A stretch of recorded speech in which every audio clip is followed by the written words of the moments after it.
के बेस में जो राक्षस टाइप का व्यक्ति समाज को गुमराह कर रहा है और किसी भी धर्म के खिलाफ कुछ भी बोल दे रहा है, ये समाज को बांटने, मुल्ला, कटुआ, इन सब शब्दों का प्रयोग करता है।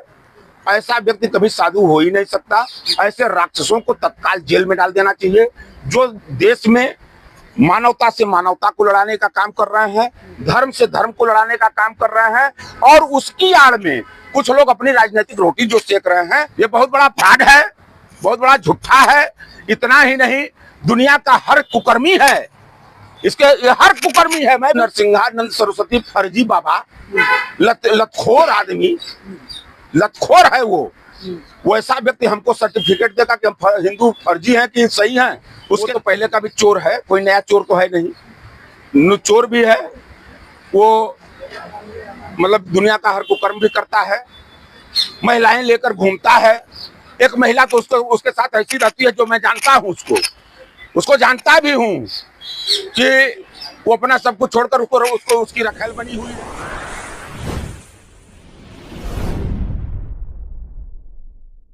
तरह का बयान दिया जा रहा है। देखिए, यति नरसिंहानंद जो सरस्वती अपने आप में लिखता है, पहले तो साधु नहीं है, फर्जी साधु है। उसको तो इसको संज्ञान लेना चाहिए सनातनी धर्म गुरुओं को कि वो साधु के बेस में जो राक्षस टाइप का व्यक्ति समाज को गुमराह कर रहा है और किसी भी धर्म के खिलाफ कुछ भी बोल दे रहा है, ये समाज को बांटने की जो पद्धति उसकी चल रही है वो आज की नहीं है। वो हम बराबर उसके बयान को देखते हैं, कभी भी उसने धर्म की बात तो कभी बोलता ही नहीं है। जब देखो तब हिंदू, मुस्लिम, मुल्ला, कटुआ, इन सब शब्दों का प्रयोग करता है। ऐसा व्यक्ति कभी साधु हो ही नहीं सकता।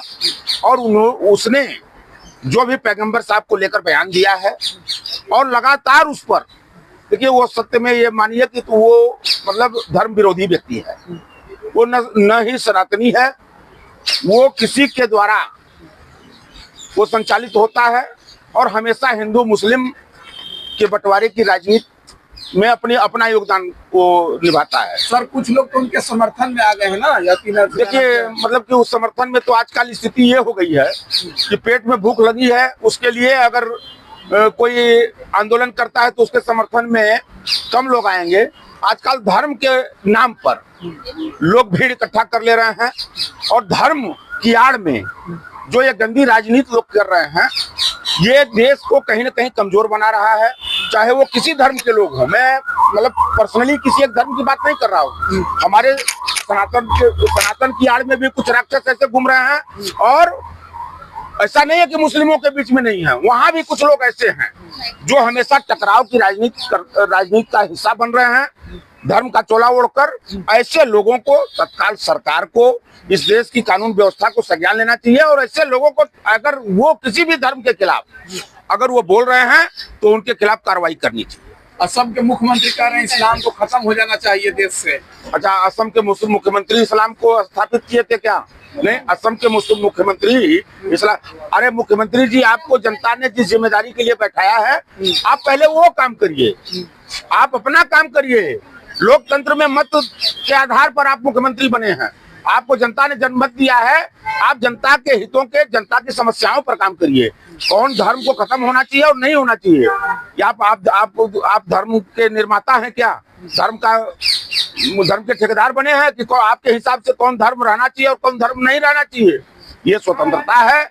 और सारे धर्म कहाँ से इस्लाम को खत्म कर देंगे? अगर असम के मुख्यमंत्री अगर ऐसा बयान दे रहे हैं, घृणित बयान, तो कहाँ से इस्लाम को खत्म कर देंगे? या कोई भी अगर इस्लामिक धर्मगुरु अगर ये बोले कि सनातन को खत्म कर देना चाहिए, तो इस तरह का बयान कहीं न कहीं उस नाकामी को दर्शाता है कि आप सत्ता सरकार में रहकर जनमत के वोट के आधार पर सत्ता प्राप्त करने वाले लोग अगर इस तरह का बयान दे रहे हैं, तो वो कहीं न कहीं जनता के कामों को पूर्ण रूप से नहीं कर पा रहे हैं और उनको भटकाने का काम कर रहे हैं। तो क्या आपको दुखी है कि नहीं? नबी साहब के बारे में उल्टा सीधा बोले जा रहा है, तो आपको दुखी है कि नहीं? आप देखिए, एक चीज बताएं आपसे, नबी साहब या किसी भी धर्म पैगंबर या भगवान, किसी भी महात्मा जो महात्मा है या महापुरुष है किसी धर्म का, अगर उसके खिलाफ कोई बयान देता है तो दुखी नहीं, ऐसे राक्षसों को, जो भी बोल रहा है, ऐसे राक्षस में शब्द यूज कर रहा हूं, ऐसे राक्षसों को तत्काल जेल में डाल देना चाहिए, जो देश में मानवता से मानवता को लड़ाने का काम कर रहे हैं, धर्म से धर्म को लड़ाने का काम कर रहे हैं, और उसकी आड़ में कुछ लोग अपनी राजनीतिक रोटी जो सेक रहे हैं, ऐसे लोगों को चिन्हित करके उनको तत्काल प्रभाव से जेल में डाल देना चाहिए। आखिर राजनीतिक बातें, विकास की बातें क्यों नहीं चल रही है? हिंदू मुसलमान क्यों कर रहे अच्छा, एक चीज बताइए कि विकास की बातें कैसे चलेंगी?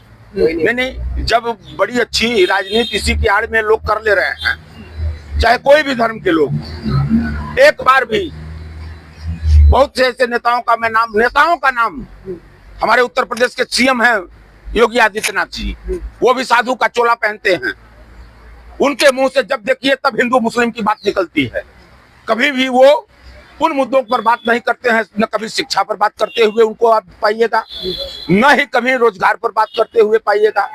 इसी तरह से ऐसा नहीं है, एक हैं वो हैदराबाद वाले ओवैसी जी, उनको भी जब भी मैं सुनता हूं तो वो आग ही उगलते हैं, धार्मिक आग उगलते हैं। तो ऐसे लोगों को, चाहे वो किसी भी धर्म से हो, किसी भी समुदाय से हो, उनको पहले तो जनमानस के बीच में टकराव पैदा नहीं करना चाहिए, और उनको अगर ऐसा वो करते हैं तो उनके खिलाफ कानूनी कार्रवाई होनी चाहिए। भारत के पूर्व राष्ट्रपति डॉक्टर एपीजे अब्दुल कलाम के भी उनके खिलाफ भी उन्होंने नफरती बयान दिया, बोले आतंकवादी से तुलना कर दिए हो। तो देखिए, एक चीज बताएं आपसे, यह जो कालनेमी टाइप के लोग हैं, एपीजे अब्दुल कलाम के पैर की धूल जो नहीं हो सकता, डॉक्टर एपीजे अब्दुल कलाम इस देश के गौरव थे। Doctor APJ Abdul Kalam missile के जनक थे, इस देश को ऊंचाइयों तक पहुंचाने वाले व्यक्ति रहे, और कभी भी उस महापुरुष ने कभी धर्म को लेकर, किसी भी धर्म विशेष को लेकर कोई बयान नहीं, जब भी उन्होंने बयान दिया, जब भी अपने वक्तव्य इस देश के लिए उन्होंने छोड़े रखे, तो उन्होंने देश की एकता और अखंडता को, देश को किस तरह ऊंचाइयों पर ले जाया जाए, इसके लिए एपीजे अब्दुल कलाम ने, और अब्दुल कलाम के ऊपर चाहे जो भी कौन, यति नरसिंहानंद सरस्वती ने जो बोला है, हम तो अब नहीं कहना चाहते, चूंकि देखिए कुछ चीजें तो यति नरसिंहानंद सरस्वती उतने बड़े महापुरुषों के खिलाफ जो बोल रहे हैं, चाहे वो पैगंबर साहब हो, चाहे एपीजे अब्दुल कलाम साहब के लिए बोल रहे हैं, पहले अपने गिरबान में जाके, मैं भी जानता हूँ यति नरसिंहानंद सरस्वती को, आज वो सरस्वती शब्द लगाया है, ये बहुत बड़ा फ्रॉड है, बहुत बड़ा झूठा है। इतना ही नहीं, दुनिया का हर कुकर्मी है, इसके हर कुकर्मी है, मैं भी जानता हूँ, भाई दूर नहीं, ये नोएडा के बगल में डासना में एक तो पीठ है, ये महिलाओं का शौकीन व्यक्ति है। अब यही सब, चूंकि ये सब मर्यादा विहीन चीजें होंगी, वो हम लोग के कल्चर की नहीं है, मैं भी जानता हूँ इसको संरक्षण प्राप्त है, ये हर कुकर्म करता है, हर कुकर्म कर दी। जो विरोध है वो नकली हिंदू है, आप लोग नकली हिंदू है, कांग्रेसी लोग, मतलब कि यति नरसिंहानंद सरस्वती फर्जी बाबा, लतखोर आदमी, लतखोर है वो ऐसा व्यक्ति हमको सर्टिफिकेट देगा कि हम हिंदू फर्जी हैं कि सही हैं, उसके सर्टिफिकेट पर हम इस देश में हैं, उसके सर्टिफिकेट पर हम लोग देश में हैं।